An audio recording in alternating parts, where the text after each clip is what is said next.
my top 3 tips to avoid post-injection pain when you're injecting your testosterone. Guys, if you don't know me, I'm Carl. I've been on TRT for 11 months now, and I post daily about my experience with the journey and just try to give as much advice to people as I possibly can. So if that's any interest you at all, consider dropping me a follow.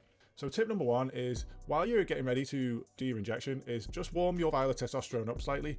You can do this just by rubbing it in your hands for a bit, maybe sticking it in your pocket, walking around with it. I sometimes, if I'm in a bit of a rush, I just stick it by the radiator in my room for 30 seconds just while I'm getting set up. You could also put it in some lukewarm water, and this will just help draw the liquid out and obviously make it easy to inject as well, as it will just loosen the oil up a little bit. Tip number 2 is, when you are injecting the oil, make sure to do it very slowly. This applies whether you're doing intramuscular or subcutaneous.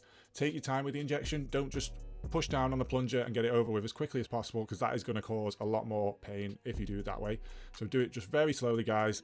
Take like up to a minute if you need to inject the testosterone. And tip number 3, one thing I always do is I massage the area just a little bit after I've injected. Like, obviously I make sure I clean up first, like with alcohol, disinfect the area, and just make sure you're massaging the area for a good 30 seconds. Sometimes I do it for a couple of minutes just to make sure the oil's moving around, and it usually helps to avoid any kind of lumps, anything like that.